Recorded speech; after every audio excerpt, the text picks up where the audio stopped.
Drake. Welcome to Working Dragon Mystic, where we discuss real, metaphysical, and occult knowledge so you can manifest real and tangible results in your life. This week, we're going to be talking about the 43rd spirit of the Goetia, Sabnak. Before we do, I'd like to ask you, head over to workingdragonmystic.com. Over there, you can find links to our online school as well as our online community where you can meet other occultists, share your research, learn from others, take the online courses, work at your own pace, or become a supporter of the work we do. And that even gives you access to many of the courses in the online school, as well as any of the live workshops that we do at the school.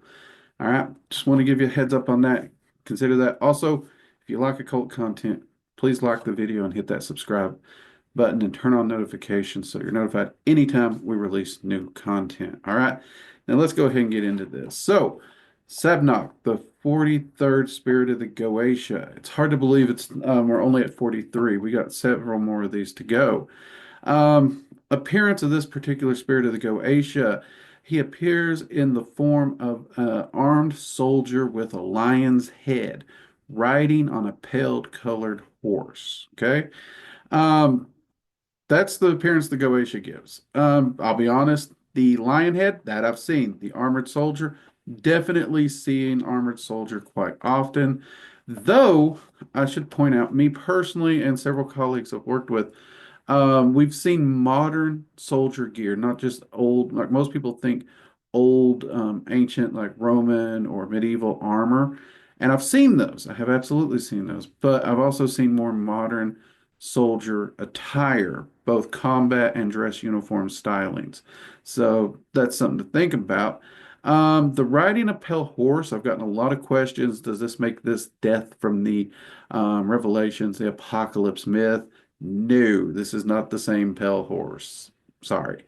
It is a pale horse, and it basically means a white colored horse. Pretty simple, straightforward. All right. Associations most often associated with Sabnak is rank in the Goetia. He's a Marquis. Metal associated with him most is silver. The planet most associated with him is the moon. The color most often associated with him is violet. And the element most often associated with him is fire. So there we go. All right. Um, Next, we want to make sure that, why do you actually want to work with him? What's the spirit known to be good at, right? In the original Goetia, it was phrased as building high towers, cities, and castles and protecting them and make people sick with festering sores. I think in some text it even mentions worms. Pretty nasty, really. And a lot of modern magicians, we know these are written very poetically, so that one's one that a lot of people have trouble interpreting, especially for modern times. So hopefully I have worded these relatively easy enough for you all. So we only got a few here on this one, but we got cause one's mind to be overloaded with thoughts and emotions and more. Or I should say, thoughts and emotions of others. So you're actually assaulting this person's mind with the thoughts and emotions of other people that they encounter, which it ends up them being massively confused and disoriented. Okay. The next cause a named person to feel as if they are infested with parasites or worms and to cause itching and paranoia. Um, that just sounds awful. Let's be honest. In this one, though, you'll notice that it's causing the person to have, they feel they're ill. They feel the sickness. They feel the parasites. It's not actually making them sick. And in a lot of ways, that paranoia can almost be worse. Anyone who's ever met one of those people who think they're sick all the time, go on WebMD or any of the internet sites, and suddenly, they're convinced they're dying, and the doctor and their family has to talk them down, realize, no, you're not dying. There's nothing wrong with you. But yeah, so very helpful there. And next is to cause an enemy to lose sleep, be unable to rest, and become exhausted. Tell you that one's kind of fun. I've been in situations where I've lost sleep, and I did have insomnia. Um, and I'm not gonna lie, there's a part of me wondered if it was magically related. I checked it, nothing. It was bad habits, bad life habits. Pardon me. So that one was definitely a fun one, and I have used that one. We'll get to what I've done in a little bit. Of course, next you guys probably want to talk about the sigil. We'll get that up here on the screen so you can see it. Pretty interesting little sigil there. All right. All right. Now, my working with this spirit. I have worked with this spirit a few times. The main things that I've actually worked with this in many cases. I've done some testing in like building businesses and stuff. Some people's tried to translate castles as that. Um, I've never had any success with that. I had one friend that tinkered with it in helping get a house built. Again, he didn't really have much success with that. So as to the high towers and cities and blah, I don't know. Now that being said, on these other 3 points, when it comes to overloading a person's mind with the thoughts and emotions of others, and highly confusing them, I've had some really good success with that. I've had other magicians who's talked about it so successful to the point of almost driving a person crazy.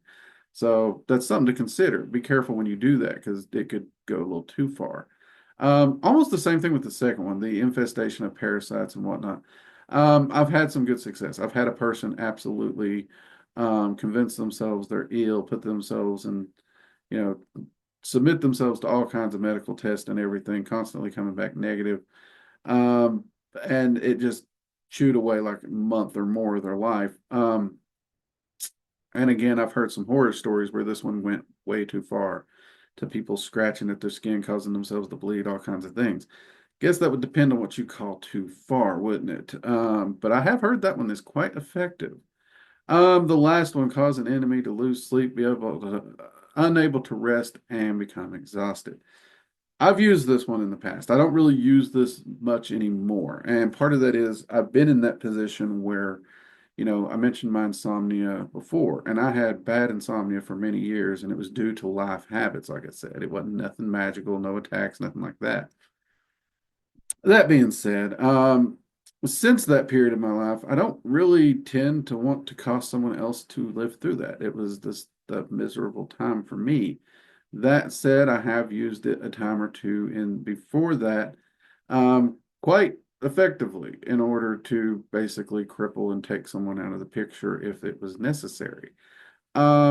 Since I've gotten my insomnia under control and I've got a perfectly healthy sleeping pattern now, I've used this sparingly, and I've always been very specific for how long I want it to last and why. So I've been a bit more sparing so they don't end up in that insomnia loop like I was in. But even then, I'll be honest, I rarely think about this one because of it. I think there's so many better ways to deal with someone. And maybe it's just this kind of warrior's honor in me. This is kind of I don't know. It's a weird one, but it does work. And I know a lot of people who could probably benefit from this, probably. Okay. But like I said, I have had some good success with all of these, minus the Tower City, whatnot. Now, when I retire, I am considering, whether I want to purchase a home or build a home or what. And I do have this spirit on my notes to see if might be of use. But I'm still talking to some colleagues. I want to find someone who's had some success with it before I do that.